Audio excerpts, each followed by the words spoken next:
ውድ አድማጭና ተመልካቾቻችን ለዚህ ጊዜ ስላደረሰን እግዚአብሔር ይመስገን።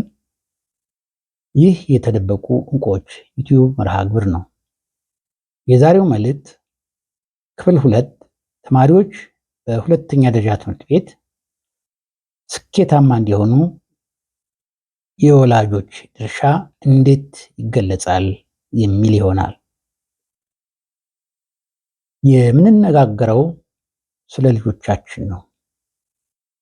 ስለ ልጆቻችን ቆም ብለን ማሰብ ይገባናል። በዚህ መርሃ ግብር የሚቀርቡ ነጥቦች እቅድና ስኬት፣ ወላጆች ወይም አሳዳጊዎች ከልጆቻችን ጋር በእምነታቸው ጽኑ መሆን የሚሉ ሐሳቦች ናቸው።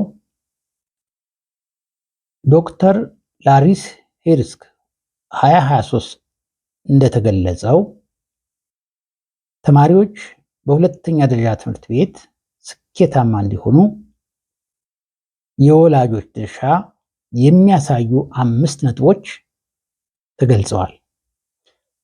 አንደኛ፣ ለጥናት የሚረዱን ቁሳቁሶች መፍቀድ፣ ለምሳሌ ካርታ ሊሆን ይችላል።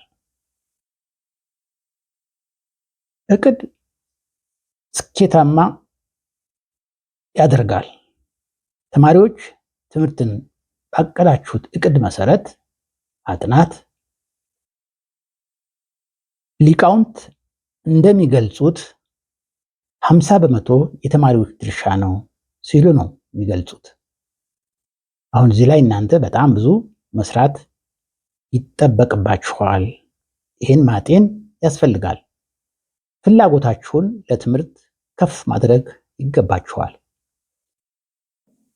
ክፍል ውስጥ ወይም ስታጠኑ ማስታወሻ መያዝ፣ እንደገና አይቶ ማደራጀት፣ በየዕለቱ የተማራችሁትን ከምትኖሩበት ህይወት ጋር ማያያዝ።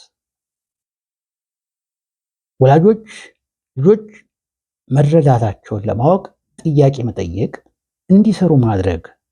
አሁን የሁለትዮሽ ግንኙነት መጠንከር አለበት። ወላጅ መምህር ሊሆን ይገባል። የትምህርት ቤቱን መተዳደሪያ ደንብ ማወቅ። ወላጆች ከተማሪዎች ምን እንደሚጠበቅ ይረዳሉ። የትምህርት ቤቱን መተዳደሪያ ደንብ ከታወቀ ልጅ አያጠፋም አታጠፋም የሚል ክርክር አይኖርም። ምክንያቱም ያን ተረድተዋል። አብዛኛው ችግር አይ ልጄ ጨዋ ነው የሚል ነው። ነገር ግን ከዚህ ምናልባት ከትምህርት ቤቱ ጋር ተነጋግሮ መፍትሄ መፈለግ እንጂ አያጠፋም ብሎ መከራከሩ ጠቃሚ አይሆንም። ስህተቱን አውቆ ማረም ያስፈልጋል። ተማሪዎችን እንዳያጠፉ ይመክራሉ፣ ያስረዳሉ ወላጆች። በትምህርት ስራ ላይ መሳተፍ፣ ወላጅ በትምህርት ስራ ላይ መሳተፍ ግድ ነው። ምክንያቱም ለትምህርት ቤቱ ገቢ ማመንጨት ይችላሉ። በቤተ መጻሕፍት ልጆች እንዲያነቡ ማገዝ፣ የጎደለውን ነገር ማየት፣ መምከር፣ ተግባራዊነቱን መከታተል ይገባቸዋል። አራተኛ፣ በትምህርት ገበታ ላይ መገኘታቸውን መከታተል። ይሄ በጣም ወሳኝ ነው። ወላጆች ወይም አሳዳጊዎች ልጆች በትምህርት ገበታ ላይ አሉ ወይ? ይሄን ለመለየት ከትምህርት ቤቱ ጋር ያለው ግንኙነት በጣም መጠንከር አለበት።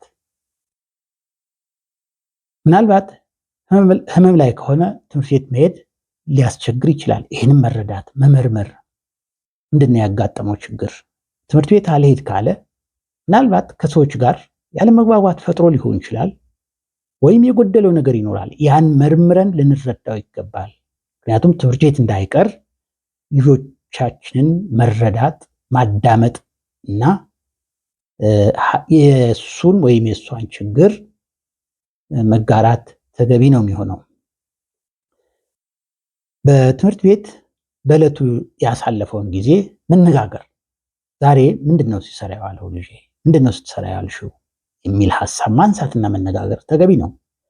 ብዙውን ጊዜ ከቤት ውጪ ስለሚያሳልፉ ወላጆች ለልጆች ፍቅር መስጠት፣ ድጋፍ ማድረግ፣ መምራት፣ አቅጣጫ ማሳየት ይገባናል። ወላጆች ወይም አሳዳጊዎች ከልጆቻችን ጋር በየዕለት መነጋገር ተገቢና ወሳኝ ነው። እግዚአብሔር የሰጠን ጸጋ ማክበር፣ ማወቅ፣ ማገዝ ይገባናል። ወላጆች ወይም አሳዳጊዎች ትኩረት መስጠት የሚገባን ደግሞ በእምነታቸው ጽኑ እንዲሆኑ ጊዜ ተጠቅመው እንዲከታተሉ ማድረግ ነው። በእምነታቸው ጽኑ እንዲሆኑ ልናስተምራቸው ይገባል። ልጆቻችንን መንገድ ካሳየናቸው ለወላጅ ጸጋ ናቸው፣ የደስታ ምንጭ ናቸው። መንፈሳዊ ትምህርት ከጎደለና ቁሳዊ ነገር ላይ ትኩረት ካደረጉ ቅንነት ሊጎላቸው ይችላል።